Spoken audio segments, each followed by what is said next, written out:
नमस्कार, हिमाचल बुलेटिन में आपका स्वागत है। पेश है आज के समाचार। हिमाचल प्रदेश के 52वें पूर्ण राज्यत्व दिवस पर राज्य स्तरीय समारोह आज सोलन के ऐतिहासिक ठोडो मैदान में पूरे उत्साह व उल्लास के साथ आयोजित किया गया। मुख्यमंत्री श्री जयराम ठाकुर ने राष्ट्रीय ध्वज फहराया, परेड का निरीक्षण किया और पुलिस, भारतीय रिजर्व बटालियन जंगल बैरी, गृह रक्षक, एनसीसी बालिकाओं की टुकड़ियों द्वारा भव्य मार्च पास्ट की सलामी ली। परेड का नेतृत्व प्रोबेशनर उप पुलिस अधीक्षक प्रणव चौहान ने किया। मुख्यमंत्री ने इस ऐतिहासिक अवसर पर प्रदेशवासियों को बधाई देते हुए कहा कि यह दिवस प्रदेश के पूर्ण राज्यत्व के स्वर्ण जयंती वर्ष पर आयोजित कार्यक्रमों के समापन समारोह के रूप में भी मनाया जा रहा है।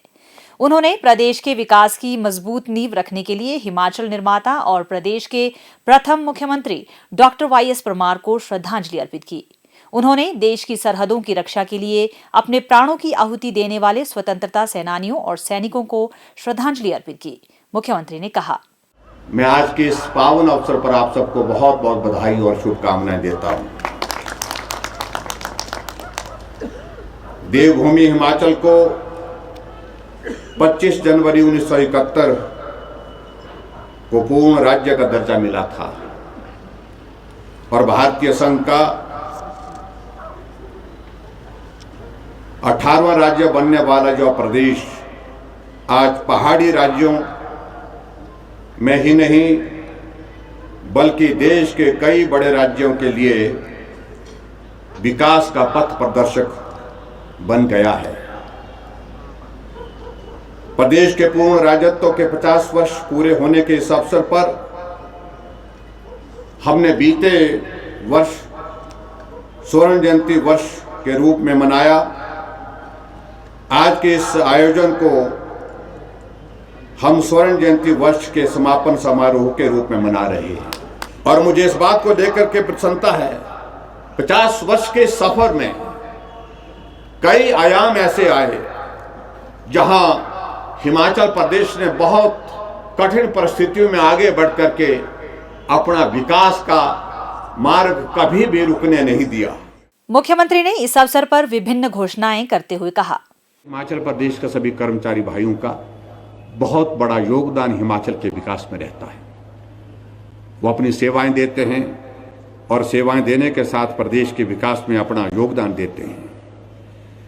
इसी माह मेरी सरकार ने नए वेतन नियम लागू किए हैं और इन नियमों के लागू होने से 2,25,000 कर्मचारी लाभान्वित होंगे और आगामी वर्ष में करीब 6,000 करोड़ रुपए का राजकीय कोष जो है इस पर हम खर्च करेंगे और नए पे कमीशन के आने के पश्चात कर्मचारियों ने अपने विकल्प देने आरंभ किए हैं। लेकिन इस बीच में मेरे ध्यान में यह लाया गया कि कर्मचारियों के कुछ वर्ग को वेतनमानों का समुचित लाभ नहीं मिल रहा है। मैं यह घोषणा करता हूं कि कर्मचारियों को जो 2 विकल्प पहले दिए गए हैं उसके अतिरिक्त एक और विकल्प की व्यवस्था करेंगे जिससे कर्मचारियों का कोई भी वर्ग ऐसा ना रहे जिसे नए वेतनमान का समुचित लाभ ना मिले। इसके अतिरिक्त अगर फिर भी कर्मचारियों का कोई वर्ग पे कमीशन के लाभ से वंचित रहता है तो हम उस पर पुनः विचार करके शीघ्र निर्णय लेंगे। इसके आगे बढ़ते हुए मेरी सरकार राज्य के पेंशनरों के प्रति हमेशा सजग रही है और सीमित वित्तीय संसाधनों के बावजूद हमने पेंशन धारकों का हमेशा ध्यान रखा है। मैं यह घोषणा करता हूं कि हिमाचल के पेंशनरों को भी पंजाब वेतन आयोग के आधार पर पेंशन लाभ दिए जाएंगे जिससे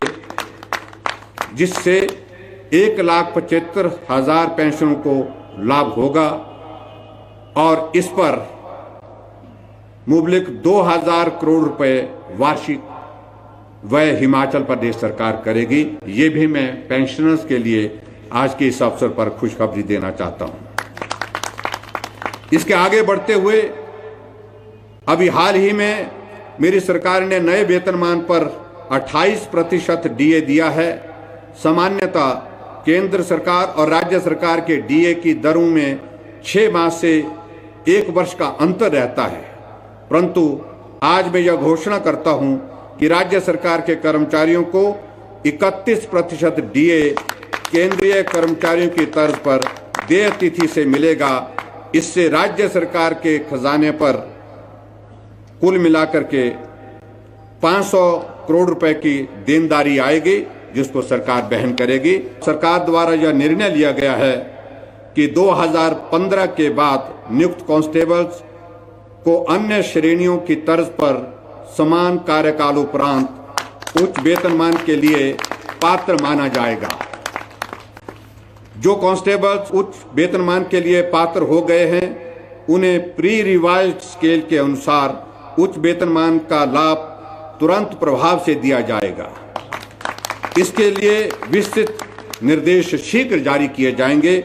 हालांकि ये पूर्व सरकार 2015 में ये निर्णय जो लिया था, उस वक्त का निर्णय था, लेकिन हमें इस बात को लगा कि पुलिस के हमारे कर्मचारी बहुत अच्छा काम करते हैं, उनके साथ इस प्रकार की अगर एनॉमली अगर पे में इसमें रहती है तो उसमें उसको ठीक करना चाहिए। हमारी सरकार द्वारा विभिन्न प्रकार की कल्याणकारी योजनाओं के अंतर्गत वृद्धा पेंशन, अपंग राहत भत्ता, विधवा परित्यक्ता एकल नारी पेंशन, स्वर्ण जयंती आश्रय योजना, मदर टेरेसा असहाय मातृ संबल योजना, मुख्यमंत्री कन्यादान योजना, महिलाओं के स्वरोजगार हेतु सहायता योजना तथा अनुवर्ती योजना के अंतर्गत पात्र व्यक्तियों को आर्थिक सहायता प्रदान की जा रही है। वर्तमान में पात्रता के लिए आय सीमा 35,000 रुपये निर्धारित है। ये काफी अरसे से, लंबे समय से 35,000 की जो आय सीमा है, इसको बढ़ाना चाहिए। बार बार हमको इस बात के लिए आग्रह आता था। बहुत सारे लोग जिनको जो पात्र लगते हैं हमको, उनको मदद नहीं हो पाती थी क्योंकि आय सीमा 35,000 रुपये उसमें निर्धारित थी। समय के अंतराल के साथ वर्तमान परिप्रेक्ष्य को ध्यान में रखते हुए इस आय सीमा को मैं 35,000 से बढ़ा करके 50,000 करने की घोषणा करता हूं, और इससे मुझे लगता है कि बहुत सारे लोग जो उसमें लाभान्वित होंगे। इससे लगभग 1 लाख अतिरिक्त लाभार्थियों को लाभ होगा और 125 करोड़ रुपए से ज्यादा लाभ समाज के उस गरीब वर्ग के लिए होगा जो इस आय सीमा, पुरानी आय सीमा के कारण वंचित हो रहा था। इससे आगे बढ़ते हुए एक बात और मैं कहना चाहता हूं कि हमारी सरकार की प्रतिबद्धता हमेशा समाज के निम्न आय वर्ग के प्रति रही है। अपने इन्हीं प्रयासों को आगे बढ़ाते हुए आज मैं यह घोषणा करता हूं, प्रदेश के घरेलू उपभोक्ता जिनकी बिजली की खपत 60 यूनिट प्रति माह तक है, उनसे अब प्रति यूनिट बिजली का कोई भी शुल्क नहीं लिया जाएगा, बिजली का कोई किराया नहीं लिया जाएगा। जिनकी 60 यूनिट तक बिजली की कंजम्पशन है, उन्हें प्रति यूनिट बिजली खपत की 0 कॉस्ट लगेगी। इसके साथ वे घरेलू उपभोक्ता जिनकी बिजली की खपत 125 यूनिट तक की है, उनसे प्रति यूनिट कॉस्ट केवल 1 रुपए ली जाएगी, जो कि पहले 1 रुपए 90 पैसे होती थी, अब उसमें से सिर्फ 1 रुपए ली जाएगी। ये भी मैं आज के इस अवसर पर आपके बीच में घोषणा करता हूं, और इसके माध्यम से 11 लाख घरेलू उपभोक्ताओं को सरकार की इस निर्णय से इसका लाभ मिलेगा, और इस राहत को प्रदान करने के लिए सरकार 60 करोड़ रुपए अतिरिक्त व्यय करेगी। और उसके साथ साथ में मुझे इस बात को लेकर के भी प्रसन्नता है, प्रदेश में किसानों को राहत देने के लिए बिजली की वर्तमान प्रति यूनिट कॉस्ट को भी मैं 50 पैसे से घटा करके 30 पैसे की करने की घोषणा करता हूं। ये भी हमारे किसानों की ओर से बहुत बार आग्रह आ रहा था, जिनके ट्यूबवेल लगे हैं, और उस तरह से वो सारी चीज़ों को लेकर के हमेशा हमसे मांग करते थे। और किसानों का बहुत बड़ा योगदान आज के दौर में जो है हिमाचल प्रदेश के और देश के विकास में है, उस दृष्टि से ये महत्वपूर्ण जो चीज़ें मुझे आज घोषणा के रूप में आपके समक्ष रखनी थी वो मैंने रखी हैं। और बहुत जल्दी आने वाले समय में हमारा बजट सत्र भी आ रहा है। बजट सत्र में हमारी कोशिश होगी हिमाचल विकास की राह पर जिस प्रकार से तेज गति से आगे बढ़ रहा है उसमें और गति मिले, हम विकास के नए आयाम छुएं, इस बात को सुनिश्चित करने के लिए हम सब लोग प्रयत्नशील हैं। आप सबका हिमाचल प्रदेश सरकार को हर वक्त सहयोग मिला है और समर्थन मिला है, आशीर्वाद मिला है। मैं अब उसके लिए आप सबका बहुत आभारी हूं। विशेष तौर से आज के इस दौर में, कोविड के इस दौर में हमारे सारे कोरोना वॉरियर, जिसमें डॉक्टर्स हैं, पैरामेडिकल स्टाफ है, नर्सिस हैं, हमारे सफाई कर्मचारी हैं, फ्रंटलाइन वर्कर्स हैं, जिसमें पुलिस शामिल है, जिसमें हमारे होमगार्ड के जवान शामिल है, दूसरे सभी लोग जितने भी फ्रंटलाइन वर्कर में आते हैं, उन सब लोगों ने अपने जीवन को जोखिम में डाल करके बहुत बेहतरीन सेवा की है प्रदेश के लोगों को संकट में, और उसके लिए मैं उन सब का एक बार हृदय से आभार व्यक्त करता हूं। श्री जयराम ठाकुर ने कहा कि कोरोना महामारी के बावजूद वर्तमान राज्य सरकार ने प्रदेश के सर्वांगीण विकास के लिए नई उमंग व अभिनव विचारों के साथ कार्य किया है।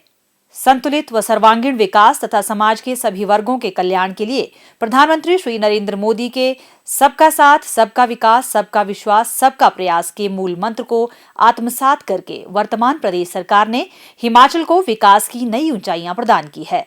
मुख्यमंत्री ने कहा कि राज्य सरकार ने अब तक के अपने 4 वर्षों के कार्यकाल के दौरान प्रदेश की आर्थिकी के सुदृढ़ीकरण, वृद्धजनों को सामाजिक सुरक्षा प्रदान करने, युवाओं के लिए रोजगार व स्वरोजगार के अवसर सृजित करने, महिला सुरक्षा और उनका सामाजिक आर्थिक उत्थान सुनिश्चित करने, किसानों व बागवानों और समाज के पिछड़े वर्गों की समृद्धि के लिए गंभीरतापूर्वक प्रयास किए हैं।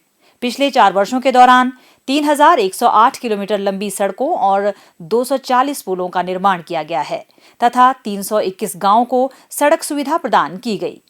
उन्होंने इस अवसर पर जिला सोलन की 3 वीर नारियों को सम्मानित किया, जिनमें श्रीमती दिल कुमारी थापा, श्रीमती सावित्री देवी और श्रीमती निर्मला देवी शामिल हैं। मुख्यमंत्री ने इस अवसर पर जीवन रक्षा के लिए वर्ष 2018 के प्रधानमंत्री पुलिस मेडल से पुरस्कृत हेड कांस्टेबल श्री संदीप चंदेल को भी सम्मानित किया। मुख्यमंत्री ने बाद में विभिन्न विभागों द्वारा लगाई गई प्रदर्शनी का शुभारंभ किया तथा इसमें गहरी रुचि दिखाई। इस अवसर पर रंगारंग सांस्कृतिक कार्यक्रम भी प्रस्तुत किया गया। कोरोना से डरो ना, कोरोना ने हिला दी दुनिया, तुम कोरोना से डरो ना, बहुत जरूरी अगर हो जाना, बहुत जरूरी अगर हो जाना, ढंग से मास्क लगाना, मास्क लगाना, तुम कोरोना से डरो ना। स्वास्थ्य एवं परिवार कल्याण विभाग द्वारा दोपहर 2 बजे जारी बुलेटिन के अनुसार प्रदेश में कोरोना संक्रमण की जांच के लिए आज 1268 लोगों के सैंपल लिए गए, जिनमें से 99 लोगों की रिपोर्ट नेगेटिव पाई गई है, जबकि 1121 लोगों की रिपोर्ट आना बाकी है। अभी तक 42,55,901 लोगों की जांच की जा चुकी है, जिनमें से 39,92,590 सैंपल की जांच नेगेटिव पाई गई है। प्रदेश में कुल 2,62,190 लोगों में कोरोना वायरस के संक्रमण की पुष्टि हुई है, जिनमें से 2,45,752 लोग इस बीमारी से ठीक हो चुके हैं और 12,482 व्यक्ति उपचाराधीन है। हिमाचल बुलेटिन देखने के लिए सब्सक्राइब करें YouTube channel IPR Himachal, follow करें ट्विटर @DPRHP, लाइक करें Facebook page information and public relations department Himachal Pradesh, visit करें वेबसाइट www.himachalpr.gov.in। इस अंक में इतना ही। कल फिर होगी मुलाकात, दीजिए इजाजत, नमस्कार।